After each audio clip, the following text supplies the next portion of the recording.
Assalamualaikum warahmatullahi wabarakatuh. Yang terhormat dosen penguji ujian kinerja dalam jabatan periode 2 tahun 2024. Perkenalan, nama saya Ahmad Amrullah Lubis.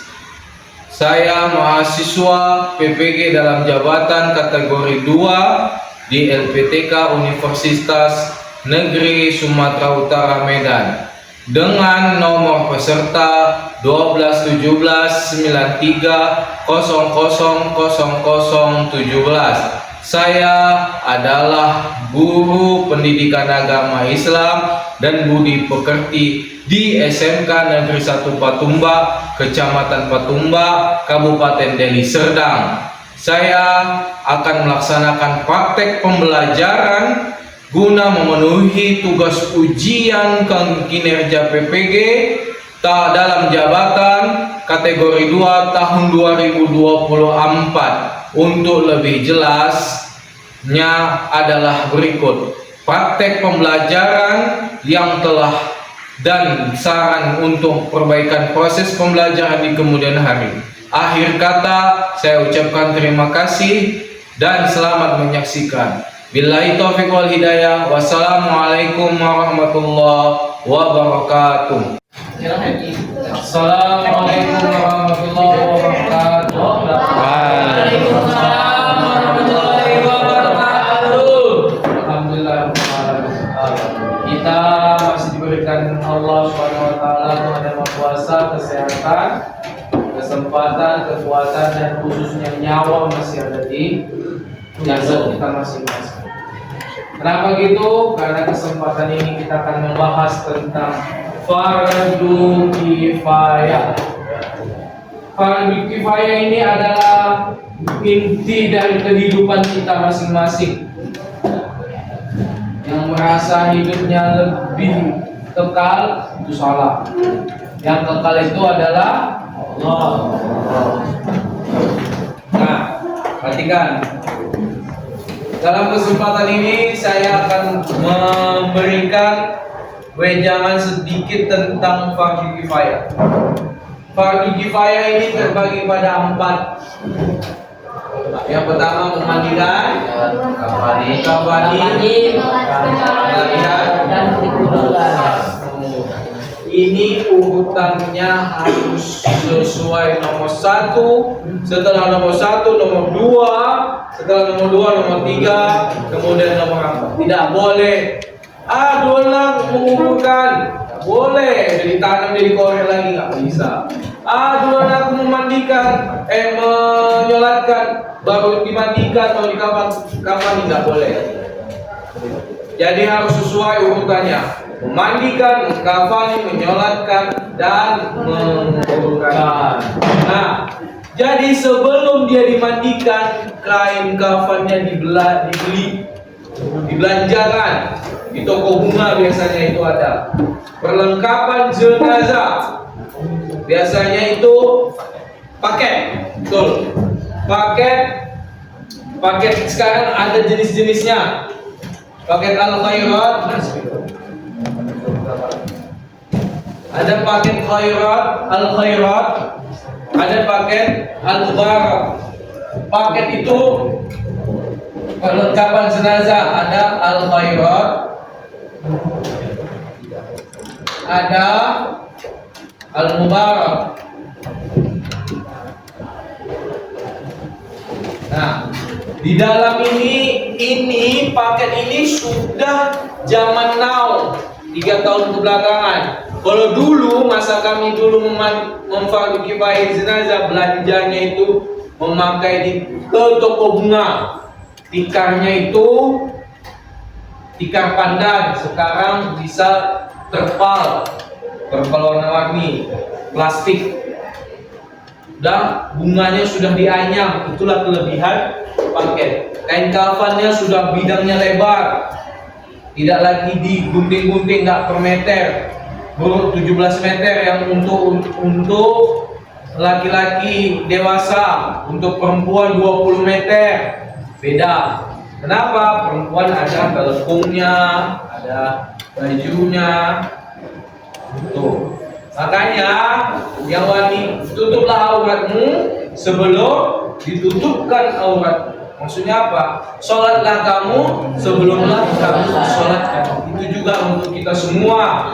Bukan aurat itu hanya untuk laki-laki perempuan, tapi selama ini identik dengan perempuan saja. Aurat, tutup aurat. Bukan. Memang lebih banyak aurat yang ditutup itu adalah perempuan daripada laki-laki. Tapi sebenarnya kebanyakan sekarang ini yang saya lihat itu di luaran itu adalah laki-laki membuka aurat. Sudah sampai segini cara ponggol. Kita boleh pakai celana ponggol. Boxer boleh, tapi di dalam lingkungan. Kalau sudah keluar, silakanlah pakai celana yang menutup pusar untuk laki-laki, pusar sampai lutut. Yang wajar aja begitu. Kalau laki-laki sudah menutup aurat, udah pakai celana panjang, berarti dia sudah menutup aurat. Walaupun dia pakai singlet. Masya Allah. Dia sudah menutup aurat. Kenapa? Aurat laki-laki itu adalah pusar dan lebih sopan pakai baju. Kalau perempuan sekarang udah tren saya lihat, perempuan udah merokok. Oh ini pak, pakai kereta, astagfirullah, orangnya cantik, berhijab. Bentar lagi saya nampak perempuan pakai singlet, tank top, udah banyak kali di bawah singlet lebar, nampak bahunya. Makanya badan wanita itu semuanya aurat. Kenapa? Semuanya kita selera lihatnya. Makanya kecuali muka dan tangan. Tangan selera katanya Pak. Iya, makanya bahaya. Kadang perempuan dibungkusnya lah, ditutupnya lah tangannya supaya jangan mengundang syahwat. Inilah dia jenis dari paket untuk fardu kifayah. Baju terakhir. Kalau ada baju kalian banyak-banyak di rumah pakai. Nanti itu dihisab, ditanya, adanya kau pakai baju putus sama ya waktu hidup di dunia? Lutfi baju jilbabmu ini mu. Jangan hanya dipajang, nanti itu ditanya. Kalau nggak mau lagi, sedekahkan, kasih sama orang. Nanti ganti lagi itu yang baru. Udah beli baju, yang lama itu dikeluarkan, jangan lagi disimpan. Itulah dia. Kenapa? Itu juga nanti ditanya. Oke, itu mukadimah tentang fardu kifayah. Ini penting. Kalau bisa setelah ini mudah-mudahan ada dikasih kesempatan praktek. Cara memandikan, cara mengkafani, cara menyolatkan, cara mengubur. Ini khusus yang laki-laki. Saya anjurkan perhatikan baik-baik cara menyolatkan jenazah. Kalau bisa nanti kalian jadi imam sholat jenazah dari kedua orang tua, keluarga khususnya, kedua orang tua kita, adik kita, atau siapalah. Binoman kita bisa mengangkatkan tangan, Allahu Akbar, Allah, tapi makmumnya banyak belakang. Memang tak ada hukum. Jadi adalah orang komat Pak, ini saya mau jadi imam sholat jenazah nih. Komat Pak, komatnya itu apa? Allahu Akbar, Allahu Akbar, sholat. Ih, petak kali lah kalau itu. Langsung disanggah bapak yang sebelah. As-sholatu jamiyah. Untung makmumnya yang menyolatkan itu sedikit. Kalau tadi banyak, apa petak-petak kotak-kotak wajah. Jadi dikerjakan. Ya, komat jenazah itu beda dengan komat mau sholat. Komat jenazah, perhatikan. As-sholatu jamiyah, as-sholatu jamiyah, as-sholatu ala hadzal. Kalau dia laki-laki, mayyiti rahimakumullah, itu komat lagi, komat sholat jenazah. Makanya kalau sholat fardu itu nggak boleh lagi as-sholatu jamiyah rahimakumullah, itu komatnya mau sholat jenazah. Kalau kita mau sholat fardu, rapat dasar, luruskan. Rahimahullah, cukup itu. So, kalau saf, kenapa? Tidak terus rapat safnya. Tak boleh enggak. Tapi itu boleh jika kita terlalu rapat dengan saudara kita sesama laki-laki. Nah, itu qomat jenazah. Kalau perempuan as-shalatu jami'ah, as-shalatu jami'ah, as-shalatu ala hadhil mayyitati. Hadir. Kalau hadir itu laki-laki, hadirah itu perempuan. Rahimakumullah. Saya as-shalatu jawabnya apa? Biasanya orang menjawab as-shalatu la ilaha illallah. Sebenarnya bukan itu yang dijawab. Jawabannya la haula wala quwwata illa billahil aliyyil azim. Biarlah orang mengucap as-shalatu la ilaha illallah. Tapi kalau kita bersama usahakan la haula wala quwwata illa billahil aliyyil azim. Itu omatnya sholat jenazah. Itu letaknya nanti dinyolatkan. Ini udah mau habis. Ayo lanjut. Sekarang ke videonya.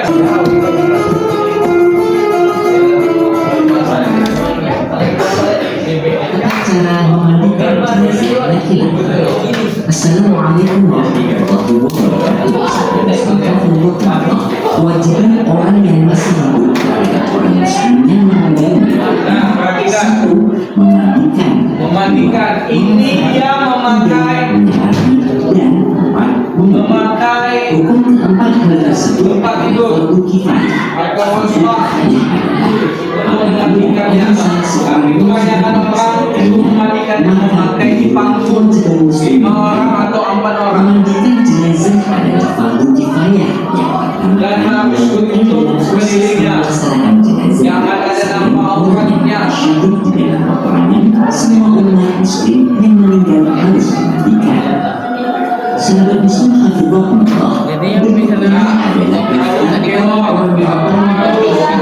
jenazah laki-laki sebelum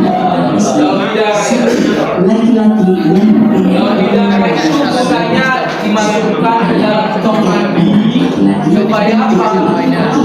Wangi dan makhluk goib jangan ada mengikuti kita. Dan dia sudah meninggal. Laki-laki lain, empat perempuan yang mempunyai hubungan mahram dengan jenazah. Bagi laki-laki yang memiliki istri, maka yang paling berhak memandikannya adalah sebagai berikut. Satu, laki-laki yang mempunyai hubungan mahram dengan jenazah. Dua, laki-laki yang mempunyai hubungan kerabat yang tidak mahram. Tiga, istri. Empat, laki-laki lain. Lima, apabila tidak ada laki-laki sama sekali, maka yang berhak memandikan adalah perempuan yang mempunyai hubungan mahram dengan jenazah. Sahabat muslim hafizahullah, para ulama berpendapat ada dua cara yang bisa dilakukan dalam memandikan jenazah, yaitu cara minimal dan cara paling sempurna. Syekh Salim bin Sumaid al-Hawlani dalam Safinah Raja menyatakan bahwa standar minimal dalam memandikan mayat adalah dengan meratakan air ke seluruh anggota tubuhnya. Dr. Mustafa Al-Khin dalam kitab Al-Fiqhul Manhaj menjelaskan cara memandikan mayat secara ringkas, yaitu pertama, menghilangkan najis yang ada di tubuh mayat. Kedua, menyiramkan air secara merata ke tubuhnya. Apabila cara dilakukan dengan maka mayat bisa dikatakan telah dimandikan. Kewajiban orang yang hidup Masih hidup nggak boleh egois. Itu masing-masing. Berikut ini hal yang perlu dipersiapkan dalam memandikan jenazah. Satu, siapkan tempat untuk memandikan jenazah seperti kamar mandi rumah, kamar mandi jenazah, atau tempat mandi khusus untuk memandikan jenazah tertentu. Tempat yang akan dibuat untuk memandikan jenazah tertutup dan Inilah tugas kami yang Dua, memperhatikan. siapkan sabun, dan kamar atau pakaian bagus. 3. Tutup jenazah dengan kain tipis semacam jarit atau sejenisnya. Hindari menggunakan kain putih karena ketika dimandikan, Allah atau kulit jenazah tempat menjadi tampak transparan. 4. Tebarkan parfum atau wewangian di sekeliling tempat pemandian. 5. Tutup wajah jenazah selama memandikan, kecuali jenazah yang dimandikan adalah orang yang meninggal dalam keadaan masih berihram, maka menutup wajahnya tidak diperbolehkan. 6. Letakkan jenazah pada meja atau tempat yang telah disediakan untuk memandikan. Apabila ada tempat khusus untuk memandikan, sebagai jenazah boleh dibantu oleh orang yang memandikan. 7. Orang yang memandikan adalah orang yang amanah dan bisa menjaga rahasia. Amanah bisa menjaga rahasia. Kenapa banyak itu? Kadang terdapat 1-2 yang meninggal itu bukan bagus semua. Kadang dia ada sakit, tidak bocor, dia ada kecelakaan, memandikan adalah bisa jadi dia mengeluarkan isi. 8. Selain orang yang berkepentingan untuk memandikan dilarang masuk area pemandian. Hal-hal yang harus dilakukan sebelum memandikan jenazah. 1. Gunakan alat pelindung diri sebagai antisipasi penyebaran penyakit yang diderita oleh jenazah yang akan tersebar oleh keluarga maupun orang yang memandikan. 2. Bersihkan gigi dengan jari telunjuk kiri dan lubang hidungnya dengan jari kelingking. Kalau bersihkan itu pakai kapas dan batu. 3. Bersihkan kotoran di bawah kukunya dengan benda yang lembab. Kapas. Bersihkan kotoran pada perut jenazah dengan cara mayat diposisikan duduk agar condong ke belakang. Tekan perut mayat berulang-ulang secara lembut dan perlahan dari atas sampai ke bawah. Pada saat mengangkat jenazah bagian kanan, maka orang yang berada di posisi kaki mengangkat paha kiri mayat. Begitu pula sebaliknya, pada saat menekan perut jenazah bagian kiri, maka angkat kaki kanan jenazah diangkat. C. Apabila menyentuh aurat jenazah, maka wajib menggunakan alas atau sarung tangan. Untuk selain aurat, hukum menggunakan alas adalah sunnah. 5. Bersihkan seluruh najis yang ada pada jenazah.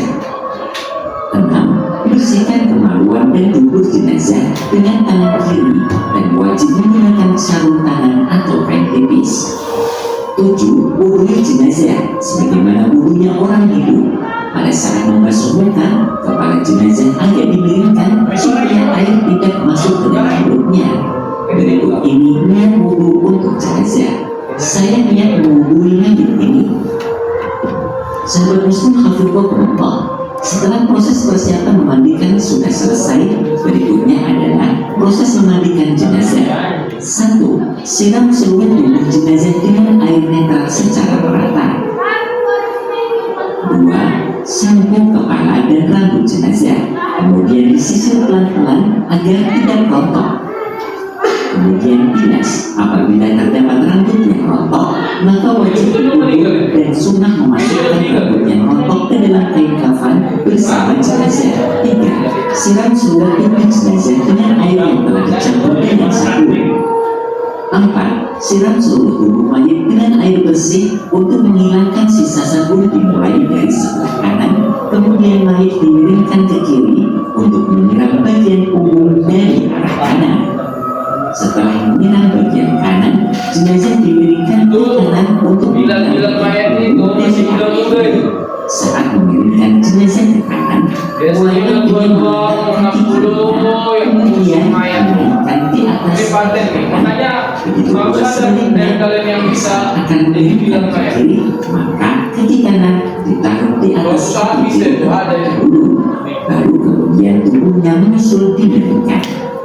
5. Menyiram jenazah dengan air yang telah dicampur dengan gaun bidara. Nah, gaun bidara bisa boleh atau enggak gaun maju sedikit parut, sahabat muslim kulitnya itu terjadi perbedaan yang panas, antara satu tempat dengan yang lain. Namun aromanya supaya keluar. dalam memandikan Baru tambah yang ini adalah baru siram kaki. tiga hal berikut, yaitu 1. Membersihkan, mewangikan. 3. Mengawetkan. Penggunaan air netral adalah untuk membersihkan. Menggunakan daun bidara atau sabun adalah untuk mewangikan selain untuk membersihkan. Telepon. Dan sabun bagus berfungsi untuk menjadikan tubuh Usahakan sabun telepon. Kalau sabunnya biasa itu sudah ada zat-zat. Jangan lagi yang pakai zat-zat. Usahakan. jenazah sehingga Allah selalu Kenapa sabun telepon itu sangat bersih, bersihkan kulit dan tidak. Oke, selesai tentang memandikan. Tata cara mengafani jenazah laki-laki. Assalamualaikum warahmatullahi wabarakatuh. Sahabat muslim Abdullah, salah satu kewajiban pelajar bagi orang yang meninggal adalah mengafani. Mengafani jenazah laki-laki adalah membuka seluruh kain yang dapat mengenai seluruh anggota badan dan menutup kepala jenazah apabila tidak sedang ihram. Berikut ini tata cara mengafani Ihram itu adalah orang yang sedang mengerjakan ibadah haji atau umroh. Dia berpakaian seperti handuk. Ihram, tengok nanti ihram itu seperti apa. Jadi kalau orang yang sedang mengerjakan haji atau umroh, makanya saya pernah lihat mayat dibuka wajahnya nggak ditutup. Rupanya dia sedang berihram umroh atau haji. Makanya wajahnya nggak ditutup. Kain kafan dipotong sesuai ukuran jenazah. Nah, itulah satu bidang. Supaya kain bisa diikat. Kain panjang ini namanya beda, lebarnya satu bidang. Nah, diukur panjangnya seperti seberapa. Nah, ini model lama yang main gunting. 5. Taruhlah 5 Kalau yang baru, yang pakai ini, dia sudah dibentangkan saja. Nantinya ikatan tali akan berada di sebelah kiri. Jumlah ikatan ini tidak ada ketentuan khusus, bisa disesuaikan dengan kebutuhan. Nah, Tujuan ikatan pada kain kafan adalah Ini saya nggak pernah melihat seperti ini. kesehatan saat Dia diambil dari sisi kain panjang, kain kafan sisi ini. menggunakan kain kedua. Kayaknya ini gunting. Kalau model lama ya, Kain ketiga ini gunting ini goyahkan. Goyah terus sampai 15 meter. Goyah. Itulah gunanya tali. Makanya tidak ada menyambungkan, tidak ada sambungan dia. Makanya dia diukur. Kalau gemuk, panjang, lebar. Inilah nak kain baju kita terakhir. 7. Setelah Kasih wangi-wangi. kafan dilentangkan, berilah wangian pada kain kafan tersebut. 8. Letakkan jenazah di atas kain kafan yang sudah tertata rapi dengan hati-hati sehingga aura jenazah tidak terlihat. 9. Nah, Kedua ibu jari kaki ini tidak ada lagi. Secukupnya. Kain Sebenarnya jenazah tidak boleh lagi diikat-ikat mayat. posisi tangan kanan di atas tangan kiri.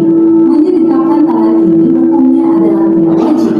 Menurut Syafi'iyah, boleh diluruskan kedua tangan di samping kanan dan kiri jenazah. 10. Tutuplah setiap lubang tubuh jenazah dengan kapas, termasuk lubang kemaluan depan dan belakang tanpa melihat auratnya. 11. Lipatlah kain kafan lapisan pertama dan Ini kedua lapisan dengan pertama. rapi. Ini lapisan kedua. Lapisan kedua. Lapisan ketiga.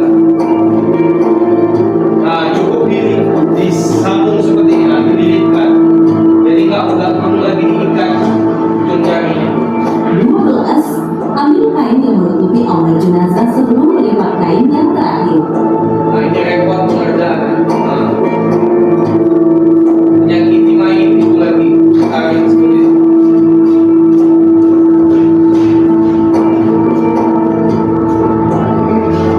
13. Lipatlah kain yang terakhir untuk menutupi seluruh anggota badan jenazah. Ini biasanya digulung. 14. Apabila jenazah dalam keadaan ihram, maka bagian kepalanya tidak boleh ditutup. Bukan di ujung. 15. Ikatlah tali jenazah dengan ikatan yang mudah dilepas dengan menempatkan ikatannya berada di sebelah kiri untuk memudahkan seseorang Jadi melepasnya. kalau dia dimiringkan di sebelah kanan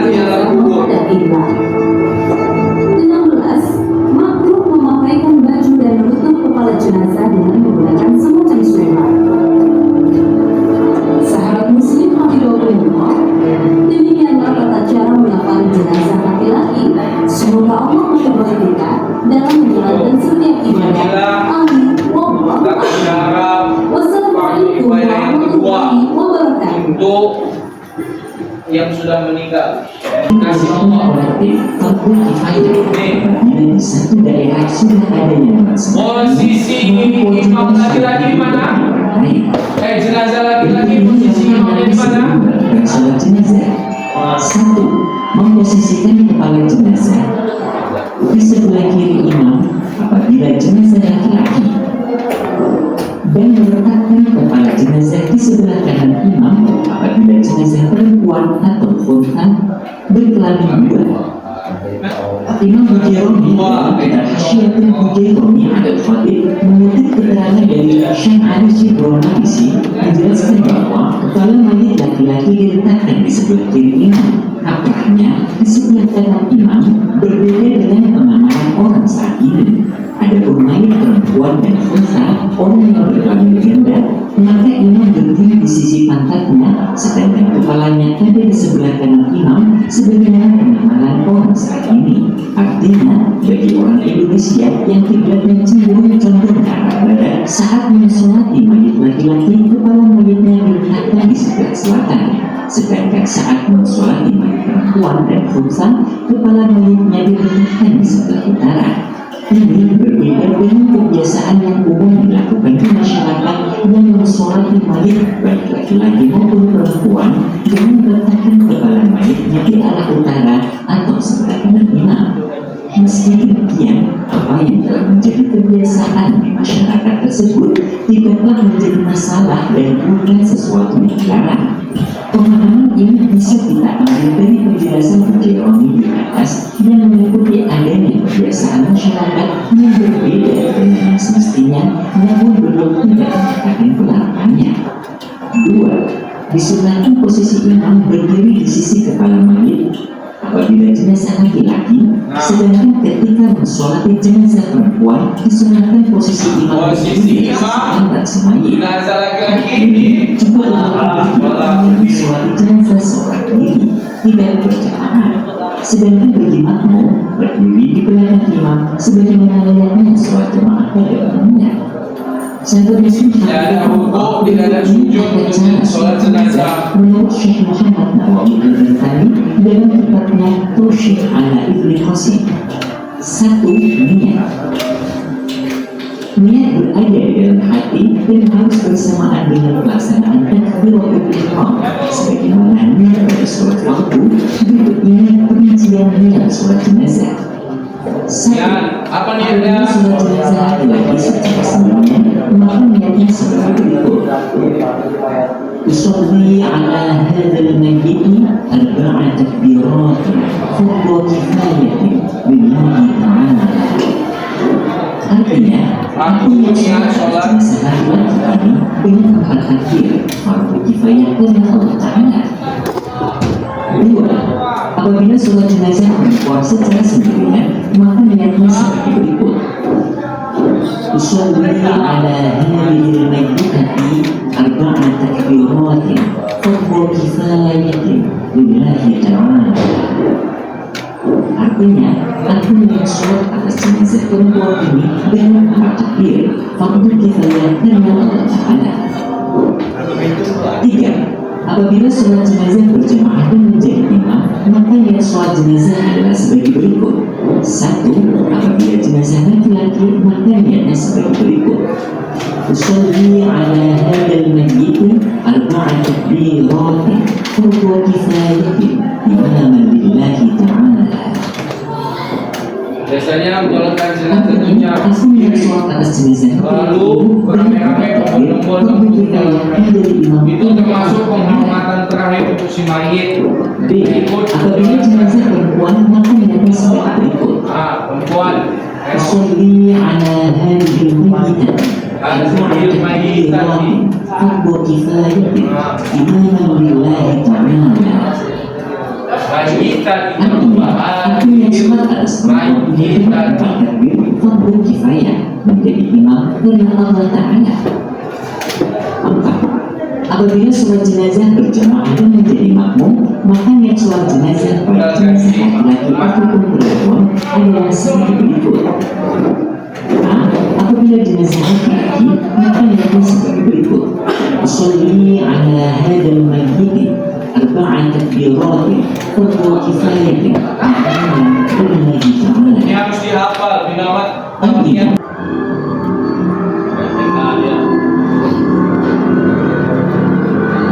Sahabat muslim Abdullah, demikianlah tata cara mengurus jenazah. Semoga Allah melindungi kita dalam menjalankan setiap ibadah. Amin. Wallahu a'lam. Wassalamualaikum warahmatullahi wabarakatuh. Nah, selesai, terima kasih atas perhatiannya, presentasinya juga dan segalanya. Ucapkan terima kasih dan mohon maaf bila ada kesalahan Bapak, kekurangan Bapak.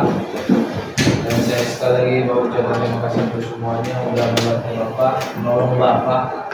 Sepertinya nilai taufiq wal hidayah. Wassalamualaikum warahmatullahi wabarakatuh. Waalaikumsalam warahmatullahi wabarakatuh.